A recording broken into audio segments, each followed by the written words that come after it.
Hello, मेरा नाम है आदित्य। आप लोग देख रहे हैं जीएसयू गैलेक्सी क्लास 8। तो आज हम लोग पढ़ने जा रहे हैं क्लास 8 हिस्ट्री का चैप्टर 1, जिसका नाम है introduction, how, when and where, यानी कब, कहाँ और कैसे। तो चलिए शुरू करते हैं। How important are dates? हमारे लिए डेट्स कितनी ज़रूरी होती हैं। There was a time when historians were fascinated with dates, यानी एक ऐसा समय था जब इतिहासकारों में डेट्स का फैशन था, यानी वो डेट्स के बारे में सोचते रहते थे। There were heated debates about the dates on which rulers were crowned और battles were fought.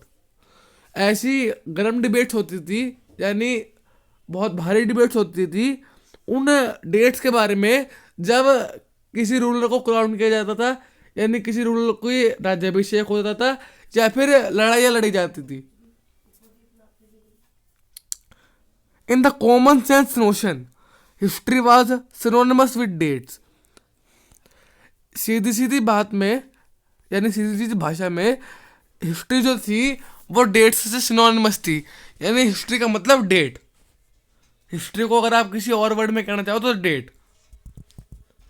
You may have heard people से, आपने लोगों को कहते हुए सुना होगा, I find history boring because it is all about memorising dates.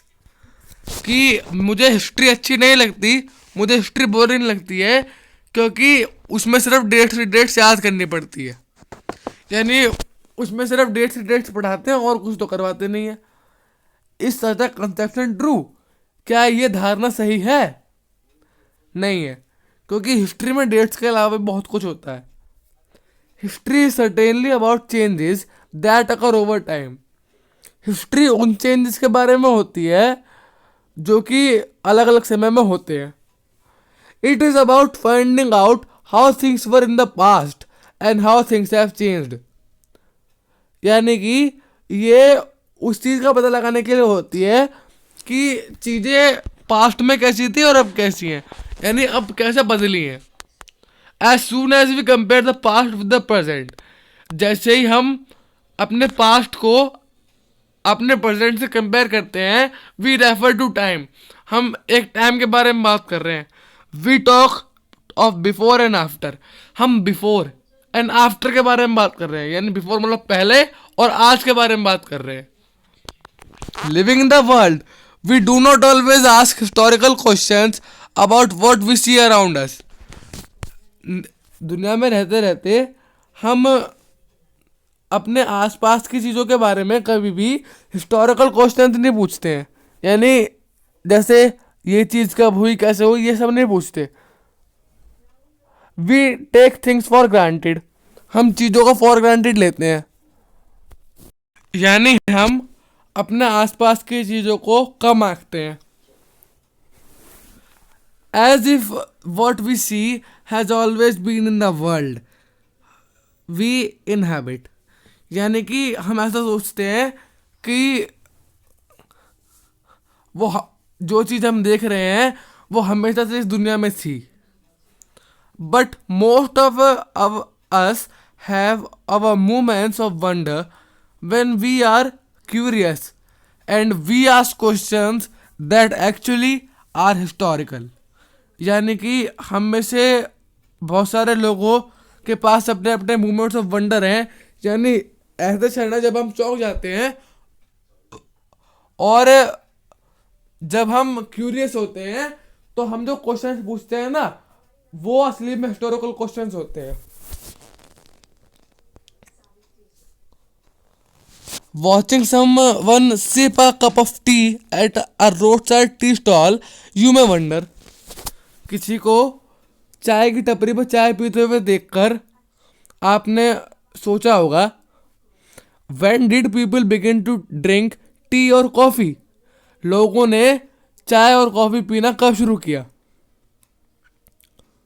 Looking out of the window of train, you may ask yourself, train की खिड़की से बाहर झांक कर आप अपने आप से पूछ सकते हो, when were railways built, and how did people travel long distances before the age of railways, यानी कि रेलवेज कैसे बनाई गई थी और जब रेलवेज नहीं थी तो लोग एक जगह से दूसरी जगह लंबी डिस्टेंस कैसे ट्रैवल करते थे. Reading the newspaper in the morning you may be curious to know how people got to hear about things before newspaper begin to printed. सुबह को आप न्यूज़पेपर पढ़ते हुए इस बात को जानने के उत्सुक हो सकते हो कि न्यूज़पेपर छपने से पहले लोगों को बातें कैसे पता चलती थी, यानी लोगों को जो खबरें आजकल न्यूज़पेपर में पता चल रही हैं, न्यूज़पेपर के छपने से पहले वो बातें कैसे पता चलती थी. All such historical questions refer us back to notions of time.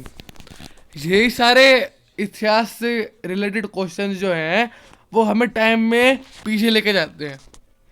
But time does not have to be always precisely dated in terms of a particular year or a month.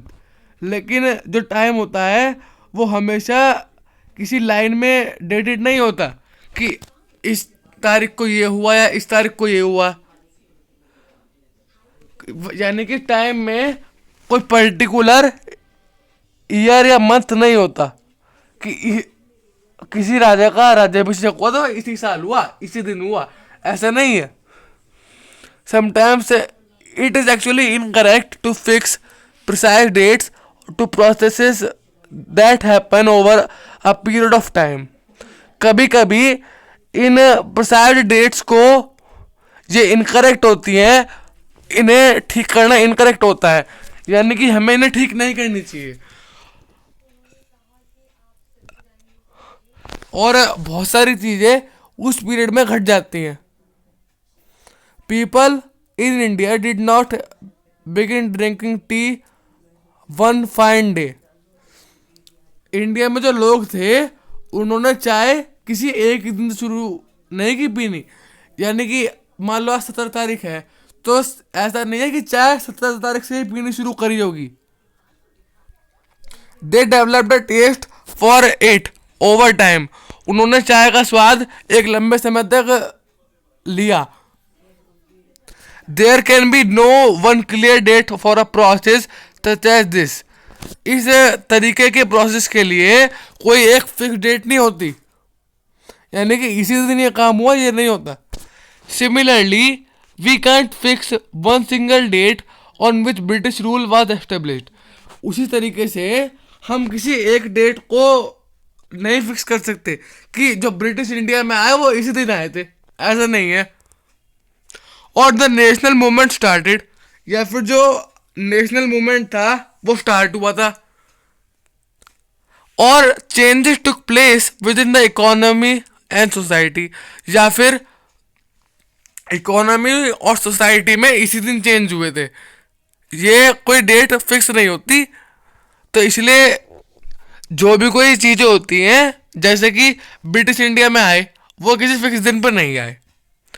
We can only refer to a span of time an approximate period over which particular changes become visible. हम सिर्फ एक time के खंड के बारे में सोच सकते हैं, यानी कोई अप्रोक्सीमेट पीरियड जब चीज़ें दिखनी शुरू हो गई थी. यानी जैसे मान लो लोगों ने चाय 1700 से 1750 के बीच में पीनी शुरू करी, तो वो एक टाइम का स्पैन है, वो टाइम का एक भाग है.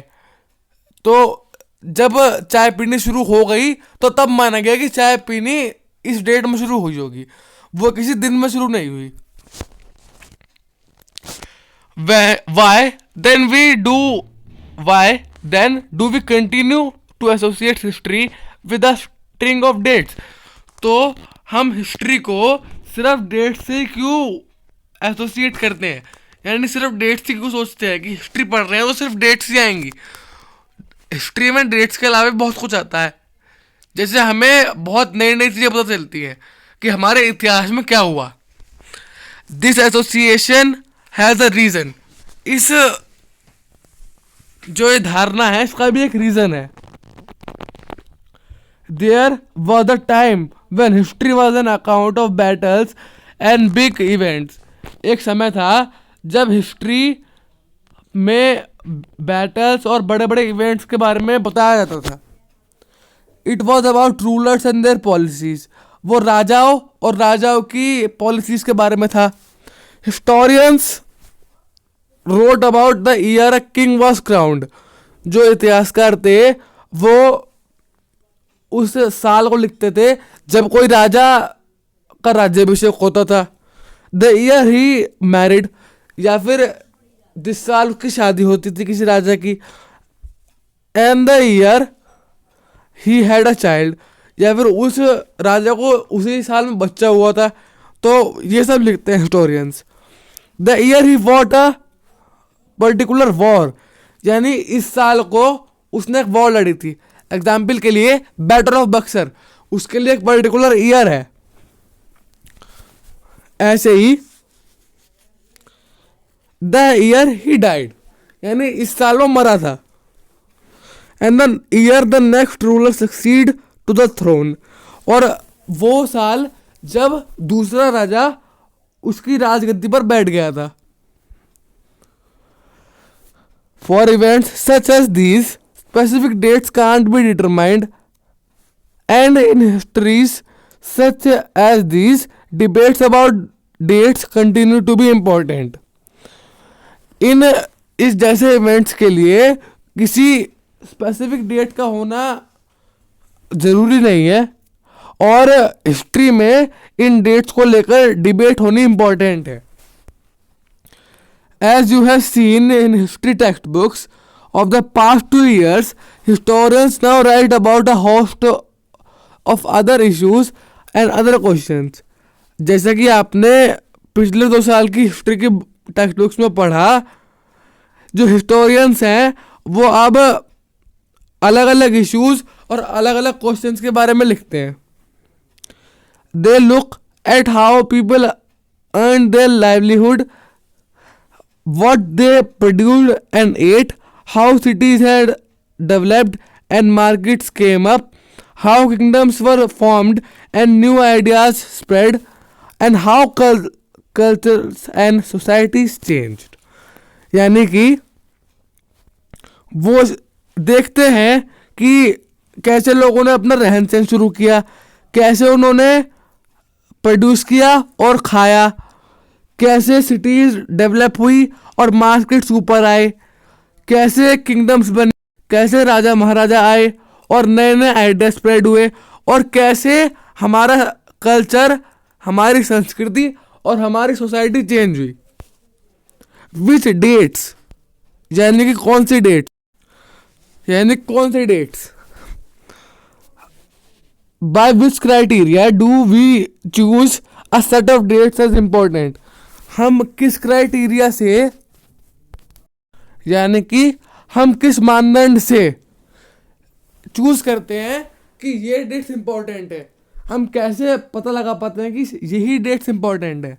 The dates we select, the dates around which we compose our story of the past are not important on their own.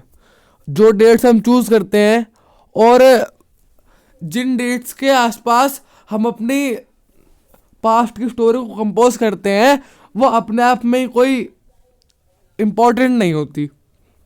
They become vital because we focus on a particular set of events as important.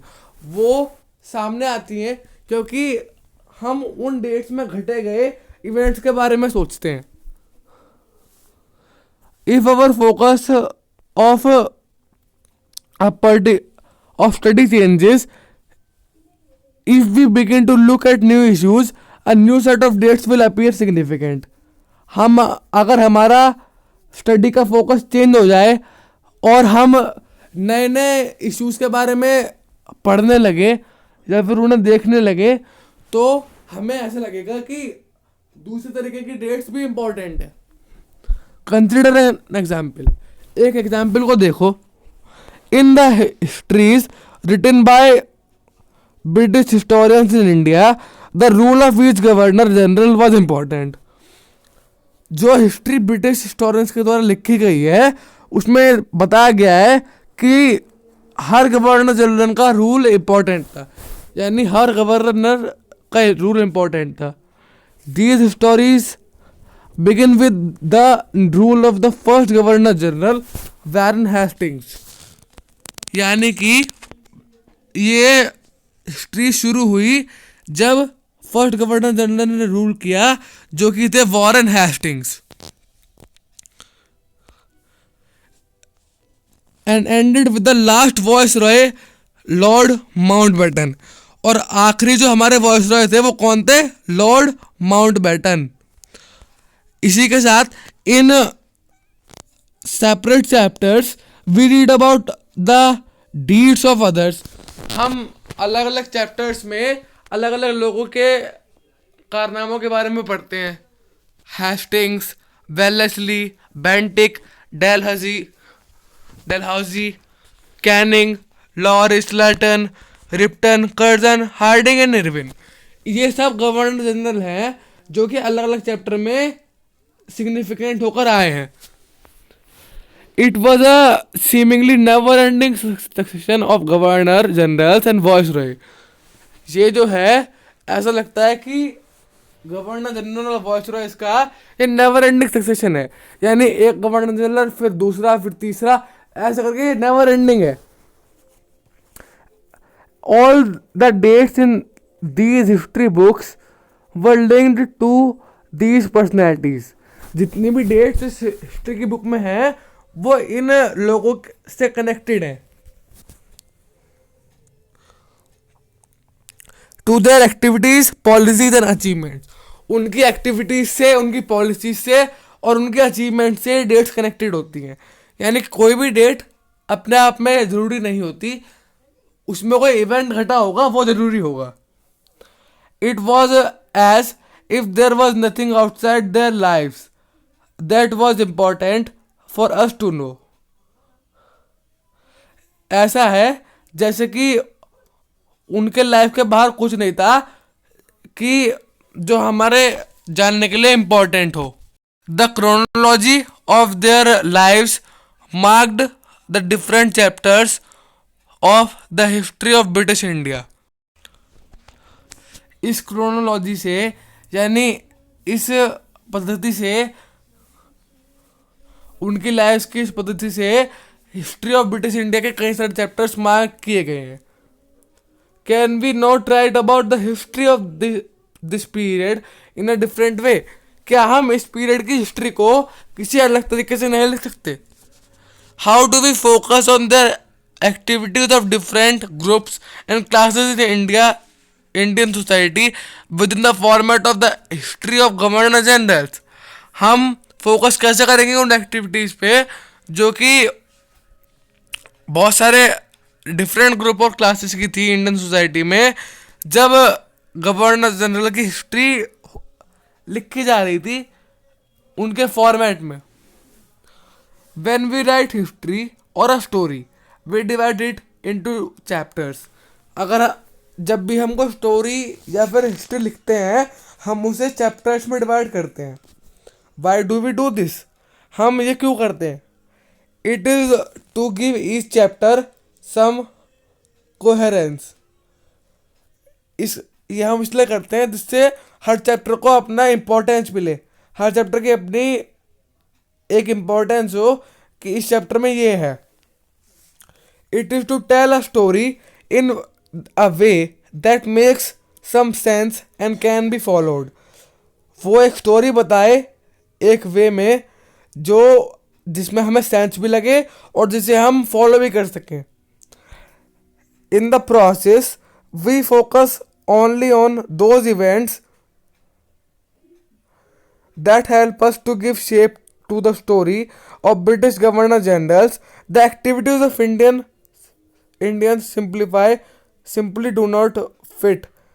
They have no space. यानी कि इस process में हम उन्हीं events पर focus करते हैं जो कि हमें ब्रिटिश गवर्नर जनरल्स की कहानी बताने में मदद करती है. और जो इंडियन की जो एक्टिविटीज़ थी वो उसमें फिट इसलिए नहीं होती क्योंकि इंडियंस की एक्टिविटीज के बारे में उसमें जगह ही नहीं है, क्योंकि वो स्टोरी तो गवर्नर जनरल्स के बारे में है ना, इसीलिए।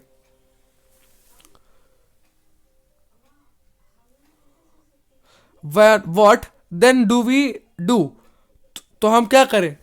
Clearly we need another format of our history, साफ तौर पे हमें अपनी हिस्ट्री का दूसरा फॉर्मेट चाहिए। This would mean that the old dates will no longer have the significance they earlier had. इसका मतलब ये है कि जो पुरानी डेट्स हैं उनके पास वो अपनी महत्वपूर्णता नहीं रह जाएगी जो पहले थी उन पे। A new set of dates will become more important for us to know, यानी कि जो एक नया सेट डेट्स का हमारे लिए इम्पोर्टेंट बन जाएगा जानने के लिए। हाउ डू वी पीरियडाइज, हम विभाजन कैसे करते हैं?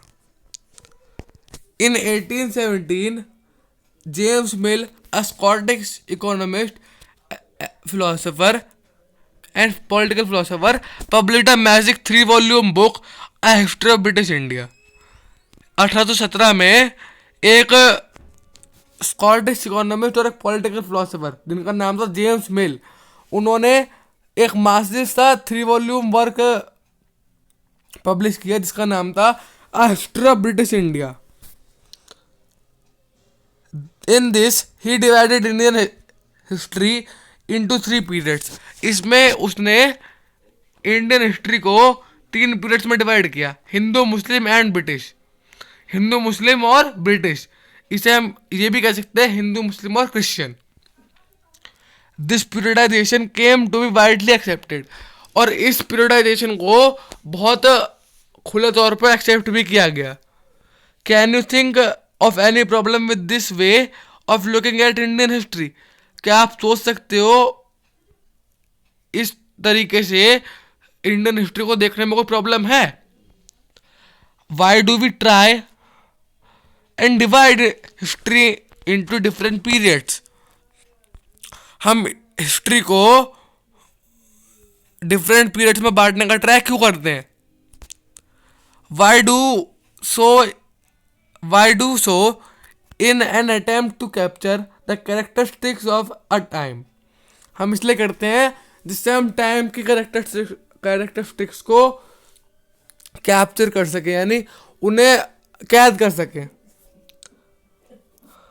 It's central features as they appear to us, उसकी सेंट्रल फीचर्स यानी उसके फीचर्स जो कि उसके मेन फीचर्स हैं जो हमारे सामने आ सके।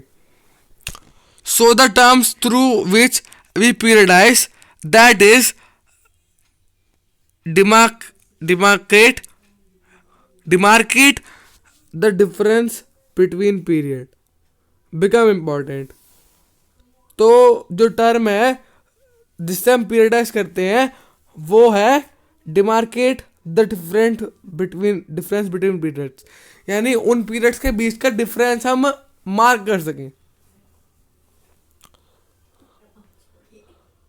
जो कि इम्पोर्टेंट हो जाता है। They reflect our ideas about the past, वो पास्ट के बारे में हमारे आइडियाज को दर्शाता है। They show how we see the significance of the change from one period to the next, वो ये दिखाता है कि हमारी सिग्निफिकेंस क्या रही एक पीरियड में और उससे अगले पीरियड में। Mill thought that all Asian societies were at a lower level of civilisation. James Mill ने सोचते थे कि जो एशियन सोसाइटीज़ हैं उन पर सिविलाइजेशन का बहुत कम लेवल है यूरोप के कंपैरिजन में, यानी यूरोप ज़्यादा पढ़ा लिखा है एशियन सिविलाइजेशंस के कंपैरिजन में, यूरोप जो है वो ज़्यादा पढ़ा लिखा है।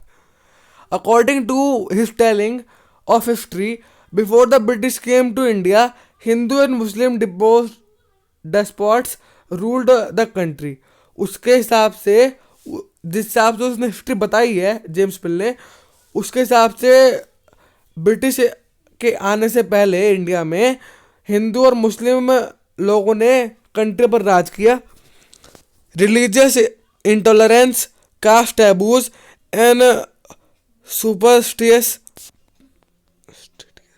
सुपरस्टिटियस प्रैक्टिसेस डोमिनेटेड सोशल लाइफ, यानी कि रिलीजियस इंटॉलरेंस, यानी कि धार्मिक इंटॉलरेंस, यानी जिसे आप टॉलरेट ना कर पाओ, और कास्ट टैबूस, कास्ट के बारे में अलग अलग मिथ कि कास्ट ऐसी है, इसके बारे में ऐसा हो जाएगा, जैसे अछूतता, वो भी एक कास्ट टैबू ही है, और अलग अलग तरीके की सुपर सस्पिशियस प्रैक्टिसेस जो हमें देखने में बहुत अजीब सी लगती हैं, डोमिनेटेड सोशल लाइफ, उन्होंने सोशल लाइफ को घेर रखा था। British rule Mill felt could civilise India, Mill के हिसाब से जो ब्रिटिश रूल था वो इंडिया को सिविलाइज कर सकता था। यहाँ पर एक फोटो दी गई है वॉरेन हेस्टिंग्स की, जो कि हमारे फर्स्ट गवर्नर जनरल थे।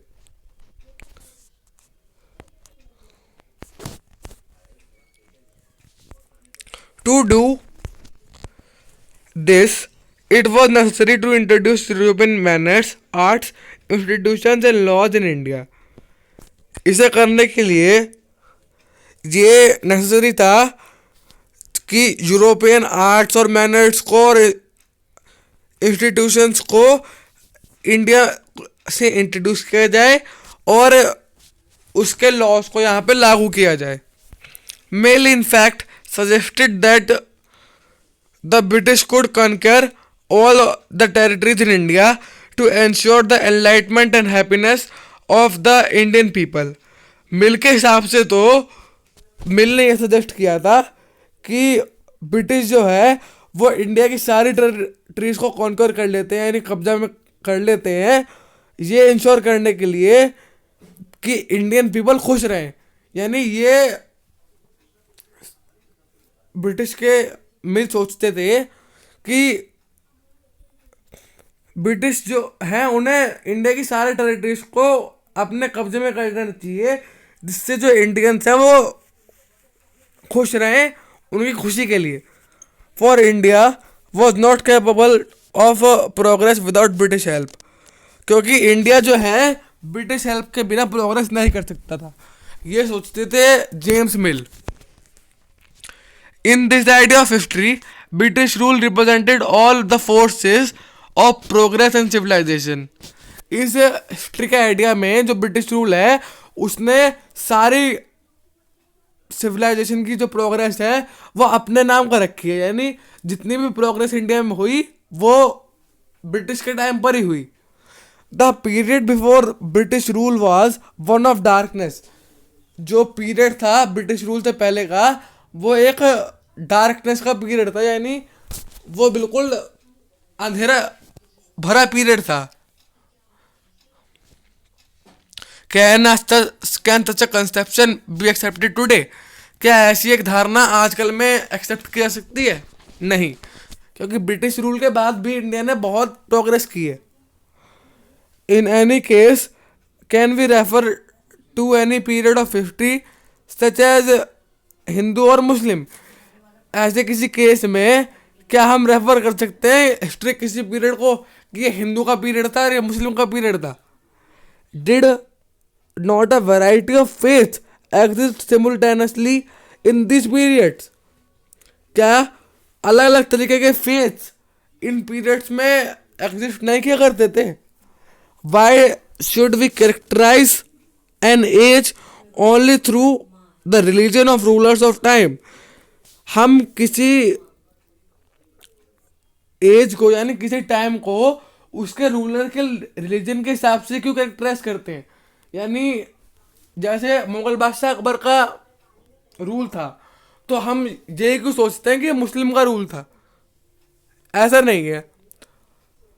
To do so is to suggest that the lives and practices of the others do not really matter.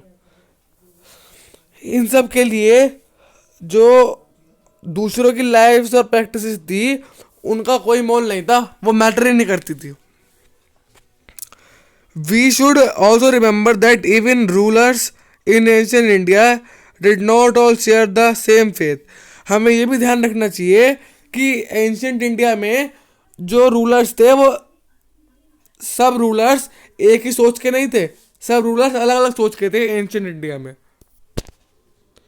Moving moving away from British classification, historians have usually divided Indian history into ancient, medieval and modern. British के classification से दूर हटके जो historians है उन्होंने Indian history को 3 part में बांटा है, ancient, medieval and modern. This division too has its problems. इस डिवीजन की भी अपनी खुद की प्रॉब्लम्स है. It is a periodization that is borrowed from the west, where the modern period was associated with the growth of all the forces of modernity. यानी कि ये एक ऐसा पीरियडाइजेशन था जो कि वेस्ट से लिया गया था, जहां पर मॉडर्न पीरियड को हर तरीके की मॉडर्निटी के फोर्सेस से आंका जाता था. और science, reason, democracy, liberty and equality, यानी इन सब मापदंडों से हमारे मॉडर्निटी को नापा जाता था. क्योंकि ये डिवीजन कहाँ से लिया गया था? ये वेस्ट से लिया गया था. Medieval was a term used to describe a society where these features of modern society did not exist. Medieval एक ऐसा टर्म था जो कि एक ऐसी सोसाइटी को दिखाता था जहां पर मॉडर्न सोसाइटी वाली चीजें नहीं थी. और as you can we uncritically accept this characterisation of the modern period to describe the period of our study. क्या हम बिना किसी डिबेट के या बिना किसी चीज के इस कैरेक्टराइजेशन को अपने मॉडर्न पीरियड के हिसाब से अपने स्टडी के पीरियड में ला सकते हैं? नहीं ला सकते, क्योंकि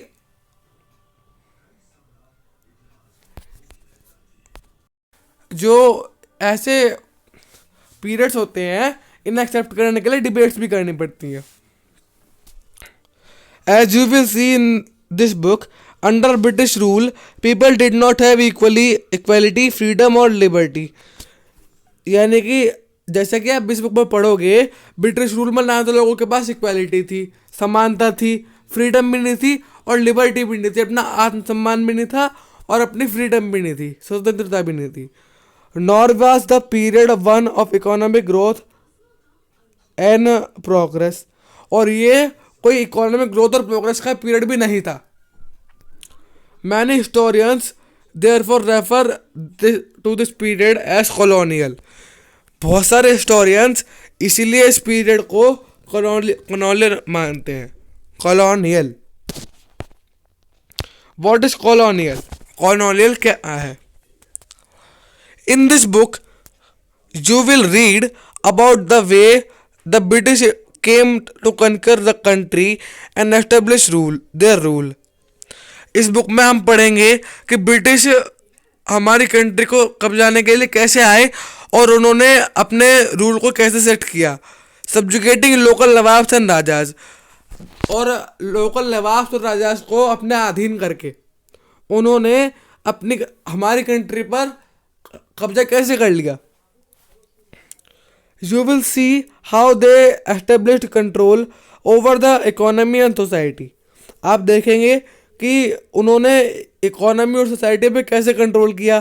collected revenue to meet all their expenses. उन्होंने टैक्स कलेक्ट किया जिससे कि उनके जितने भी खर्चे थे वो चल जाएं. Bought the goods they wanted at low prices. उन्होंने गुड्स को लो प्राइसेस पे खरीदा, लिया. Produced crops they need for export. उन्होंने वो क्रॉप्स प्रोड्यूस करी, वो क्रॉप्स उगाई जो उन्हें एक्सपोर्ट करनी थी, बाहरी कंट्रीज में भेजनी थी. And you will understand the changes that came as a consequence. और आप समझोगे उन चेंजेस को. कॉलोनाइजेशन.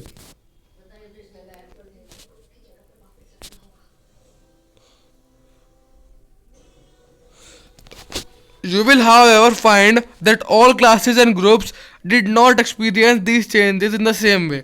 आप ये भी देखोगे कि जो क्लासेस और ग्रुप्स थे अलग अलग, उनको इन चेंजेस का एक्सपीरियंस एक ही तरीके से नहीं हुआ. That's why the book is called our past in the plural. इसी वजह से हमारी बुक को अवर पास्ट कहा जाता है प्लूरल में. पास्ट नहीं कहा जाता, past. Past. How do we know? हम कैसे जानते हैं? यहाँ इस पैराग्राफ से हम नेक्स्ट पार्ट में पढ़ेंगे. ये पार्ट अगर आपको अच्छा लगा हो तो इसे लाइक कीजिए, शेयर कीजिए, मेरे चैनल को सब्सक्राइब कीजिए. Thank you.